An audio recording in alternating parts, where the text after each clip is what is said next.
कि माता जी हमारी कुंडली में राहु और केतु बहुत ही गलत परिणाम दिखा रहे हैं। इसके लिए कोई वनस्पति हो तो दिखाइए। तो तंत्र में ऐसी कोई चीज़ नहीं है जिसका हल नहीं है। तो आज मैं आप लोगों को दिखा रही हूँ यह पौधा, और यह पौधा राहु और केतु को बहुत ही शांत करता है। यह है सफ़ेद चंदन। हमारे यहाँ दोनों प्रकार के चंदन है, लाल और सफ़ेद दोनों। तो यह सफ़ेद चंदन है। आप इस सफ़ेद चंदन का प्रयोग कर कर राहु और केतु को शांत कर सकते हैं। तो पूरा ब्लॉग विस्तार से देखिए। देखने के बाद में इस वनस्पति को कैसे लिया जाता है, किस प्रकार इसका प्रयोग किया जाता है, मैं सारी विधि आप लोगों को पूरे ब्लॉग में दूंगी।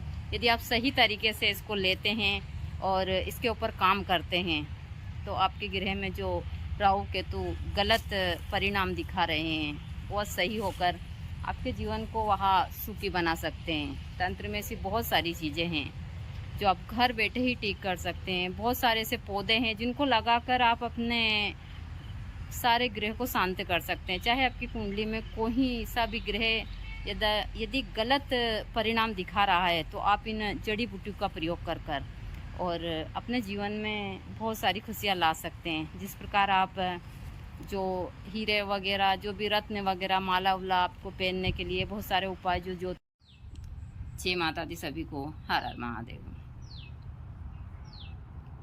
आज मुझसे कुछ भक्तों ने पूछा था कि माता जी हमारी कुंडली में राहु और केतु बहुत ही गलत परिणाम दिखा रहे हैं, तो इसके लिए कोई वनस्पति हो तो बताइए। तो आज मैं आप लोगों को राहु और केतु को शांत करने के लिए एक ऐसी वनस्पति बताने जा रही हूँ जो सभी लोग पहचानते हैं, लेकिन इसको सही तरीके से आप यदि इसको लेते हैं तो यह काफ़ी प्रभावशाली होती है।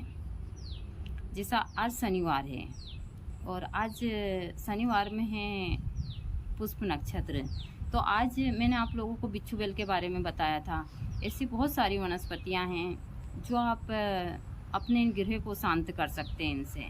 तो राहु केतु यदि आपके जीवन में गलत परिणाम दिखा रहे हैं तो आप बुधवार के दिन जो मैं बताने जा रही हूँ उस वनस्पति को ज़रूर लीजिए और लेकर धारण करते हैं तो यह आपके जीवन में बहुत ही अच्छा परिणाम दिखाती है। राहु और केतु का जो गलत परिणाम है उसमें आप मंगलवार के दिन सफ़ेद चंदन के पौधे को निमंत्रण दीजिए।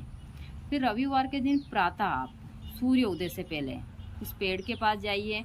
जाते समय आप ओम गण गणपते नमो नमः का जाप करते हुए जाइए।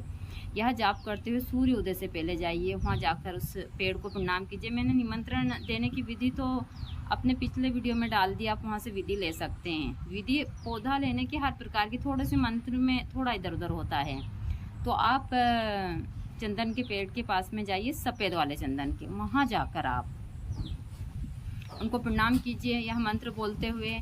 और प्रणाम कर कर आप कुछ ऐसा सामान ले जाइए जिससे लोहे का नहीं, कुछ भी जैसे बांस की पिंची हुई या फिर ऐसी चीज़ जिससे कि उसकी जड़ खुद जाए। तो 4 इंच का जड़ का टुकड़ा खोद कर और उनको प्रणाम कर कर बोलिए कि हमारे जो राहु केतु है जो हमारी कुंडली में गलत प्रभाव दिखा रहे, इसको शांत करने के लिए है दिव्य वृक्ष, हम आपकी जड़ को ले जा रहे हैं। आप अपनी शक्ति सहित चलिए और हमारा काम कीजिए। यह कहकर आप घर आ जाइए, पीछे मुड़कर मत देखिए।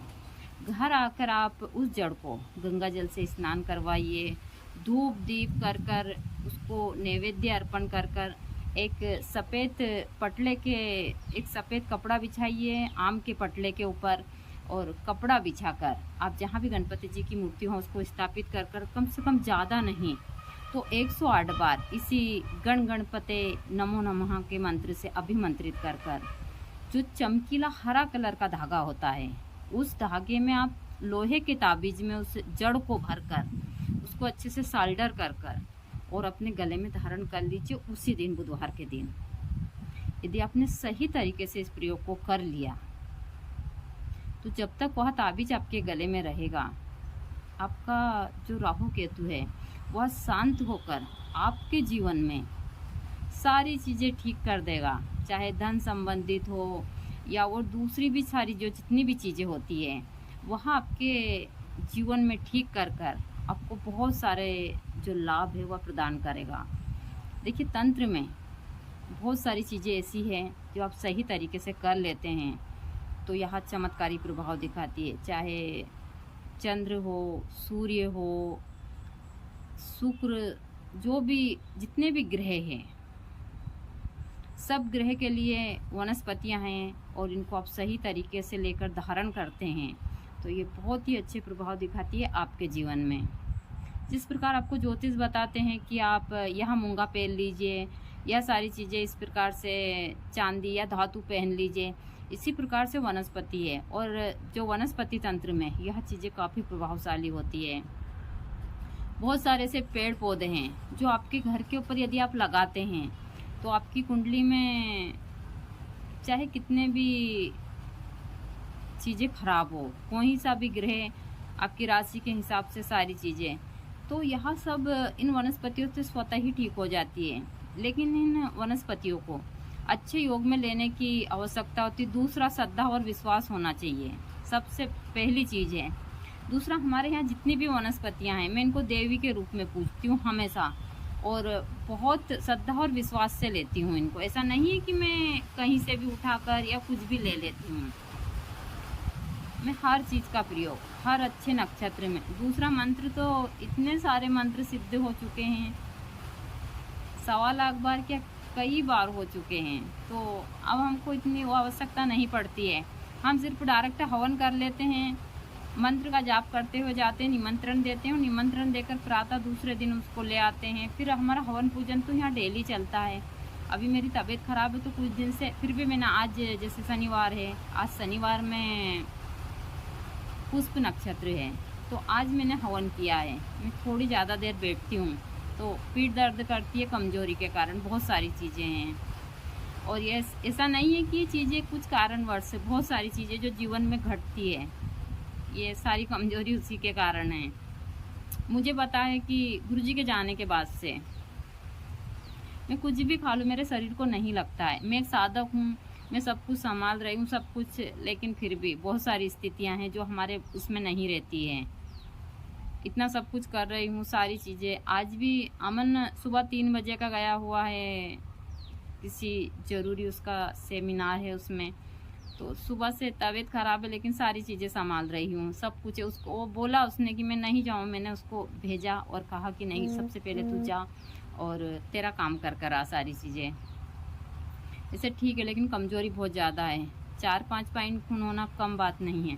दूसरा, मुझे दवाई गोली खाने में बहुत दिक्कत होती है तो मैं दवाई गोली नहीं खा रही हूँ अभी। मैं गिलई सत्व और अमलताज भस्म सेहत के साथ 3 टाइम लेती हूँ। गिलई, तुलसी पत्र, काली मिरी और जो पपीता का पत्ता, 1 टाइम वह जूस ले रही हूँ। बाकी फल फ्रूट खा रही हूँ, खाना खा रही हूँ, ध्यान वगैरह या थोड़ा बहुत लगा रही हूँ, ज़्यादा नहीं। तो मैं यही सारी चीज़ें कर रही हूँ और इससे अभी मैं थोड़ी स्वस्थ हूँ। लेकिन हाँ, फिर भी मुझे थोड़ी कमज़ोरी आ जाती है। आँखों से पता चलता है कि आँखों में इतनी सारी कमज़ोरियाँ हैं। मुझे सब बोल रहे हैं कि माता जी चश्मा लगाओ, आप मोबाइल पर काम करती हो, आप मंत्रों का सारी चीज़ें करती हो सब कुछ, तो अब लेकिन मुझे आदत नहीं। मैं एक बार यह आदत डाल लूँगी तो ज़िंदगी भर रहेगी। मैं थोड़ी सी परेशानी उठा लेती हूँ, जड़ी बूटी डाल लेती हूँ और इससे ठीक हो जाता है। तो ऐसी बहुत सारी चीज़ें हैं जो कर कर आप अपने जीवन को सुखी बना सकते हैं। तो यह प्रयोग कर कर जरूर देखिए। आगे भी मैं आप, यह जो फूल है वह गुलाबी कलर के हैं, यह भी गुलड़ के ही फूल है। गुलड़ के फूल बहुत प्रकार के होते हैं, जैसा मैं हमेशा बताती हूँ। यहाँ सुदर्शन है, बहुत सारी तुलसियाँ हैं, सारी चीज़ें। मैं आप लोगों को सुदर्शन के फूल भी दिखाती हूँ कि सुदर्शन के फूल किस प्रकार से होते हैं। यह है सुदर्शन के फूल जो बहुत ही सुंदर है। तो क्योंकि मैं पूजा के लिए जितना भी सामान है सब यहीं से लेती हूँ और हमारे यहाँ का जो दृश्य बहुत ही अच्छा होता है, देख सकते हैं। अब इस प्रकार से हमारे यहाँ की बेलें हैं जो बहुत ही सुंदर है। आप लोगों को देखने में यहाँ अच्छी लग रही होगी, जिससे आप लोग मार्केट से जो खरीदते हैं सारा सामान डेकोरेशन का, मुझे इन चीज़ों की कोई आवश्यकता नहीं है। सारी चीज़ें भगवती की कृपा से यहीं पर है, सब कुछ देख सकते हैं। यह बड़ी अच्छी सुंदर और इसी प्रकार से लगी हुई है। मैं इसको थोड़ा अच्छे से तैयार कर रही हूँ ताकि यह थोड़ी और अच्छे से हो जाए। अभी मैं आ चुकी हूँ फूल लेने के लिए। यह है गुलड़ के फूल जो माँ काली को बहुत ही प्रिय है। मैं हमेशा बताती हूँ, यदि आप 108 गुलड़ के फूल की माला माँ भगवती को अर्पण करते हैं तो आपकी बहुत सारी मनोकामना की पूर्ति होती है। मैं हमेशा बताती हूँ। तो मैं तंत्र की आप लोगों को जो छोटी छोटी सी जानकारियाँ देती हूँ, यह काफ़ी महत्वपूर्ण होती है यदि आप सही तरीके से करते हैं तो। मेरा काम है इन चीज़ों की जानकारी देना। जैसे मैं बहुत छोटी हूँ, बहुत, हाँ 6 फीट की हूँ, मेरे हाथ नहीं पहुँचते हैं और एक पेड़ के ऊपर ऊंचा होकर तोड़ना पड़ता है। छोटे इंसान होता है तो यही सारी चीज़ें होती है। तो आप लोग गुलड़ के फूल की माला माँ भगवती को जरूर अर्पण कीजिए। बने रहिए पूरे ब्लॉग में। देखिए मैं आप लोगों को ऐसे ही तंत्र मंत्र और दुर्लभ जड़ी बूटियों की जानकारी देती रहूँ।